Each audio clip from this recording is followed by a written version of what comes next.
Hi, I'm Robert Weide, the director of How to Lose Friends and Alienate People, and thank you for visiting Copyright Aware.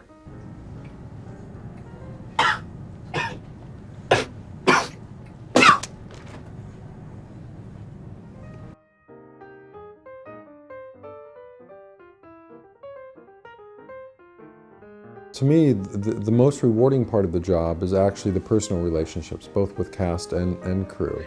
And certainly with the cast. If you have good actors, I find that the best actors are the ones who are most interested in making sure that you as a director get what you want. And even Jeff Bridges, and they don't come better than Jeff Bridges, and he's been at it since he was probably a teenager, if not younger. His whole thing was making certain I got what I wanted. So after every take, he'd say, "How was that, Bob? Was that what you had in mind? Do you want me to do anything different? Do you want? I can do it a little angry. Do you want angry? Let's do one more. I'll give you something else. I think I can give you what you want." And this is Jeff Bridges. That's all he wanted to do was to please me, and it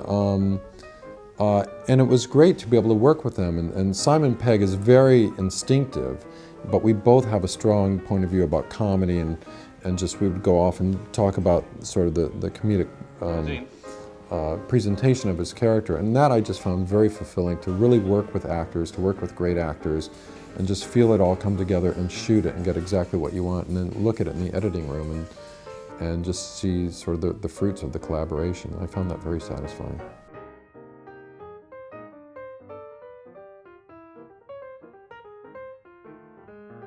One of the things I would advise people who are sort of starting out in the business is to not be afraid of those entry-level jobs that they think may be a little menial.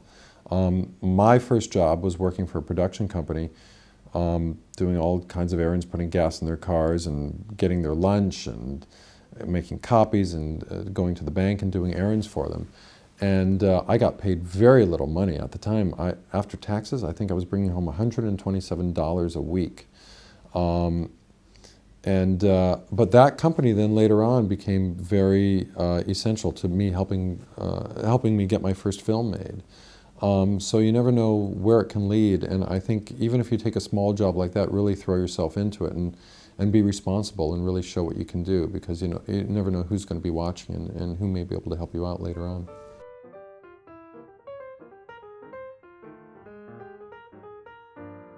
Well, the whole copyright theft thing is really annoying, obviously. And you walk down the streets of New York and you see the guys with movies on, the blankets that they can wrap up real quickly and run off with when they see the police coming.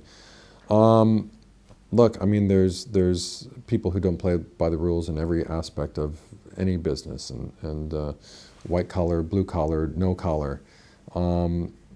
And it's annoying, but what I don't understand really are the people who will even pay $2 for that stuff because it's crap, and it's shot with cameras in theaters and you see people walking by and the sound is awful. And if that's really the opinion you have with movie making, that it's okay to watch something of that quality, then you get what you pay for. But I think people don't understand who gets hurt by that. And I've even had things of mine put on the web illegally, where people are downloading it, and I write to those people and I say, please take them off. And for the most part they have, and they just don't get it from their end, because, well, what do you care? We're just making it available to more people. And I say, but this is how I make my living. Anyone who's watching it for free isn't purchasing a DVD, and I'm an honest guy who's never made a dishonest buck in my life. And there's one film I spent 13 years making. And didn't get paid much, but this is where some of my income comes from, and I have bills and I have a family and all that. And you really, you wouldn't like it if I came into your job and just started to, take part of your paycheck. So they don't always see it on those terms, or if they see it on those terms, they don't care.